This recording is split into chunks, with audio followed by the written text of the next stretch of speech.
आज हम बात कर रहे हैं एक ऐसे स्टॉक के बारे में जिसका शेयर प्राइस अप्रैल 2000 में 4 रुपए था। जी हाँ, सिर्फ 4 रुपए। हालांकि अगर अब आप उसका शेयर प्राइस देखेंगे तो वो करीबन 3200 रुपए है, यानी कि 80,000% का रिटर्न। बिल्कुल सही सुना आपने। सोचिए, अगर आपने उस वक्त 10,000 रुपये इस शेयर में, इस स्टॉक में निवेश किए होते तो आज वो 10,000 रुपये 80 लाख रुपए में कन्वर्ट हो गए होते। Well, that's the power of long term investing. जिस स्टॉक की मैं आज बात कर रही हूँ वो है Ayesha Motors. Ayesha Motors Ayesha group की फ्लैगशिप कंपनी है इंडिया में और इंडियन ऑटोमोबाइल इंडस्ट्री का जाना माना नाम है। ये कंपनी रॉयल एनफील्ड की लिस्टेड पेरेंट भी है और आपको बता दें, royal Enfield middle weight motorcycles में ग्लोबल लीडर है। Interceptor 650, continental GT 650, super meteor 650, classic, bullet, Himalayan, ये सारी मोटरसाइकिल्स के नाम तो आपने सुने ही होंगे। तो आयशा मोटर्स का जो स्टॉक है वो बॉम्बे स्टॉक एक्सचेंज और नेशनल स्टॉक एक्सचेंज दोनों पर लिस्टेड है और अप्रैल 2016 से ही NSE के बेंचमार्क निफ्टी 50 इंडेक्स का पार्ट भी है। सो आगे चलकर क्या ये लार्ज कैप स्टॉक अच्छा परफॉर्मेंस दिखा सकता है, इसके लिए हमने कुछ एक्सपर्ट से बातचीत की, कुछ ब्रोकरेजेस जो रिपोर्ट्स हैं वो पढ़ी।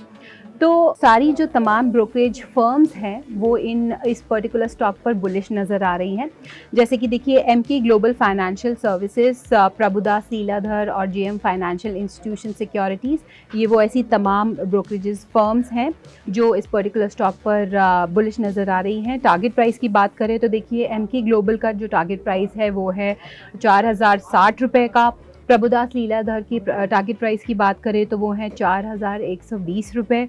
और अगर हम JM फाइनेंशियल की बात करें तो उनका जो टारगेट प्राइस है वो 4,100 रुपीज़ है। ये जो तमाम सारी ब्रोकरेज फर्म्स हैं, इनकी जो बाय रेटिंग है वो इस पर्टिकुलर स्टॉक पर बरकरार है। हालांकि देखिए, जो एलारा सिक्योरिटीज़ हैं उनकी जो कॉल है वो इस पर्टिकुलर स्टॉक पर सेल कॉल है और उनका जो टारगेट प्राइस है वो 3,000 रुपये का है। तो हमने जो तमाम एक्सपर्ट से बातचीत की, उनका ये कहना था कि जो रॉयल एनफील्ड का हंटर मॉडल है उसकी जो रीच है वो रूरल और एक्सपोर्ट मार्केट्स में बढ़ रही है और इसकी वजह से जो ग्रोथ मोमेंटम है वो आगे भी बरकरार रह सकता है।